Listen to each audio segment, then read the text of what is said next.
Good morning students. Class 12th बेटा आज हम स्टार्ट करेंगे चैप्टर इंडेफिनिट इंटीग्रल। तो सबसे पहले हम कंसेप्ट को समझेंगे कि व्हाट इज जो इंटीग्रल होता है, तो जो process of finding the integral होता है दैट इज कॉल्ड इंटीग्रेशन। तो जनरली हम इस चैप्टर को बोल देते हैं इंटीग्रेशन। तो सबसे पहले हम एक तो डिफरेंस को समझेंगे, क्योंकि इंटीग्रेशन एंड डिफरेंशिएशन आपस में रिलेटेड है। ये आपको पहले भी हम बता चुके हैं 11th क्लास में। तो पहले आपस में इनके रिलेशनशिप को समझना है, फिर इंटीग्रेशन के कंसेप्ट को समझना है कि क्या होता है इंटीग्रेशन। एक्चुअली में कहा जाता है integration is the reverse process of differentiation. Differentiation से उल्टा है, उसका अपोजिट है। कैसे है? मैंने एक एग्जाम्पल लिया 7x रेज टू पावर 6 और मैंने पूछा आप बताओ 7x रेज टू पावर 6 जो है वो कौन से फंक्शन का डेरिवेटिव है। तो किसी ने बताया ma'am x raise to power 7 का अगर आप डेरिवेटिव निकालेंगे तो वो 7x रेज टू पावर 6 आएगा। बिल्कुल सही है। लेकिन फिर एक स्टूडेंट ने कहा कि ma'am x raise to power 7 plus 5 अगर ले ले और उसका डेरिवेटिव करेंगे तो उसका भी डेरिवेटिव क्या आएगा? 7x रेज टू पावर 6 आएगा। किसी थर्ड स्टूडेंट ने बोला अगर x की पावर 7 प्लस में 12 ले लें और डेरिवेटिव करेंगे तो भी वही आएगा। इसका मतलब क्या है? कांस्टेंट अगर चेंज करते जाएं, आप c की वैल्यू चेंज करते जाएंगे तो डेरिवेटिव क्या आएगा? सेम आएगा। तो हमें पता है x की पावर अगर 1 से ज्यादा होती है तो वो सभी कर्व होती हैं, क्योंकि जो लीनियर इक्वेशन होती है उसका ग्राफ एक स्ट्रेट लाइन होता है। जितनी भी हायर ऑर्डर जो इक्वेशंस होती हैं उन सभी का जो ग्राफ है वो एक कर्व की फॉर्म में होते हैं। तो इससे एक बात तो ये क्लियर हो गई है कि जो इंटीग्रेशन आप किसी फंक्शन का आप कर रहे हैं वो फिक्स नहीं है, डेफिनेट नहीं है, इनडेफिनेट है। डिफरेंट डिफरेंट सी की वैल्यू ले रहे हो, सेम ही वैल्यू आ रही है। तो आपके पास ये फिक्स फंक्शन नहीं है कि इसी फंक्शन का इंटीग्रेशन या डेरिवेटिव ये होगा। इसीलिए चैप्टर का नाम है इंडेफिनिट इंटीग्रल। क्यों आया ये नाम इंडेफिनिट इंटीग्रल? क्योंकि उसकी वैल्यू, फंक्शन की वैल्यू फिक्स नहीं है कि इस फंक्शन का आप डेरिवेटिव करेंगे तो ये फंक्शन आए।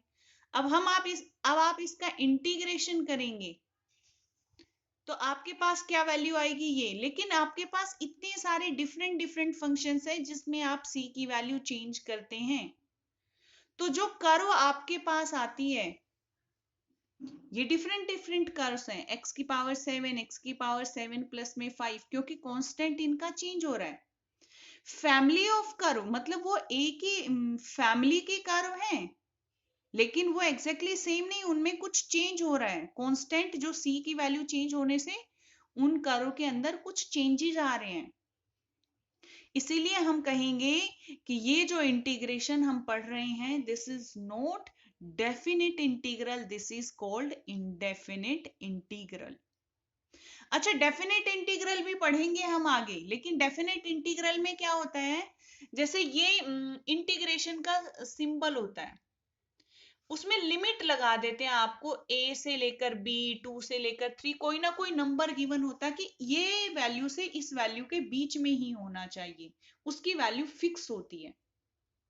लेकिन अभी हम सारा एक साथ नहीं पढ़ेंगे because we will get confuse, फिर कंफ्यूजन हो जाएगा।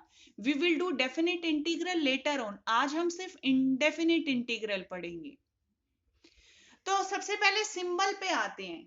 This is the symbol of integration. Integration का ये सिंबल होता है। कोई भी फंक्शन को आपने इंटीग्रेट करते हैं तो आप ऐसे लिखते हैं।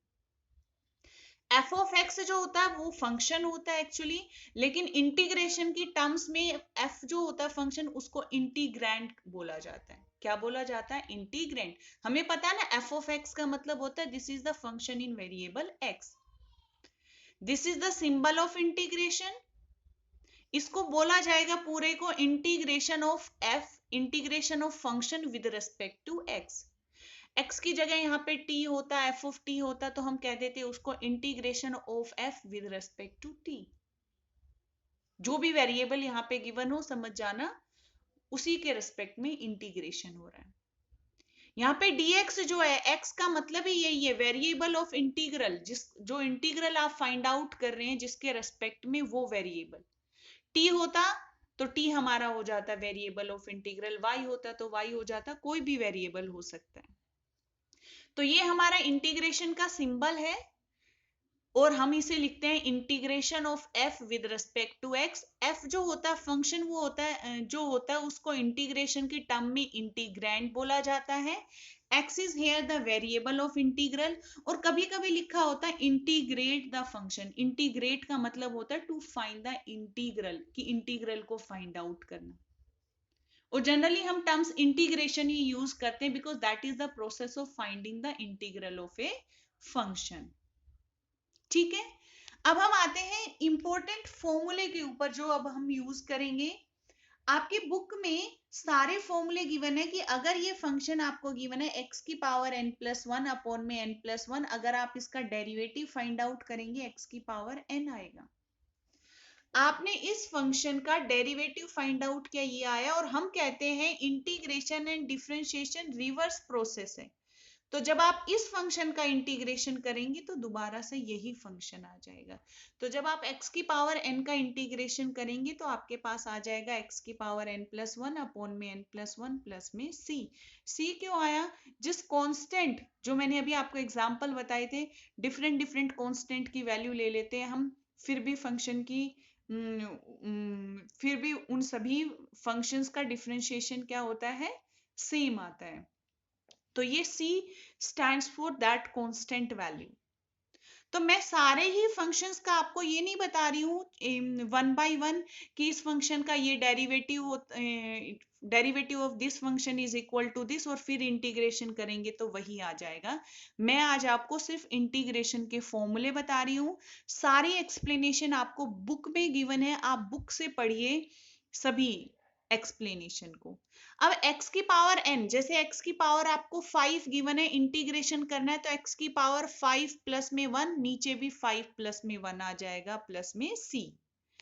ऐसे ही साइन x का इंटीग्रेशन होता है माइनस कोस x प्लस में c जरूर लिखना है सभी फंक्शंस के साथ। ये वो कांस्टेंट वैल्यू है जो फंक्शन के अंदर इंक्रीज होती है इनडेफिनिट इंटीग्रल के अंदर।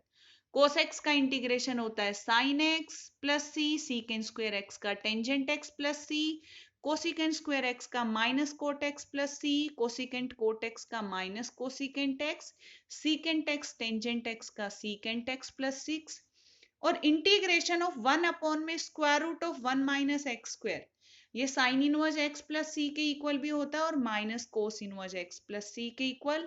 ऐसे ही 1 अपॉन में 1 plus X square tangent inverse x plus सी के भी इक्वल होता है और minus cot inverse x plus सी के भी इक्वल होता है।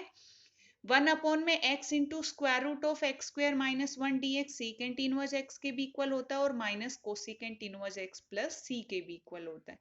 ऐसे ही e की पावर x का डेरिवेटिव e की x का कोफिशिएंट क्या है यहाँ पे 1 अपॉन में आएगा। अगर e की पावर 2x होता तो e की पावर 2x अपॉन में 2 आ जाएगा। a की पावर x का इंटीग्रेशन होता है a की पावर x अपॉन में log a प्लस में c, 1 अपॉन में x का इंटीग्रेशन होता है log x प्लस में c। अब बात आती है कि क्या सिर्फ ये फॉर्मूले हैं, इन्हीं पर ही बेस्ड फंक्शंस का इंटीग्रेशन होता है? तो नहीं, इंटीग्रेशन को बेटा फाइंड आउट करने की डिफरेंट डिफरेंट मेथड्स होते हैं। Integration using trigonometric identities, integration by substitution method, by partial fraction method, और डिफरेंट डिफरेंट फॉर्म्स आती हैं इंटीग्रेशन को फाइंड आउट करने की। लेकिन आज हम सिर्फ इन्हीं सिंपल फॉर्मूले पर बेस्ड इंटीग्रेशन करेंगे, बिकॉज अगर सारा इंट्रोडक्शन आपको एक साथ में कराया यू विल गेट कंफ्यूज कि कैसे होगा। तो अभी आपका क्या होमवर्क है कि आपने जो बेसिक एलिमेंट्री स्टैंडर्ड फॉर्मूले हैं उन सबको लर्न करना है, इंटीग्रेशन के कंसेप्ट को समझना है, what is the integration, go through the examples of exercise 7.1। कोई डाउट्स है तो आप मुझसे जरूर पूछिएगा।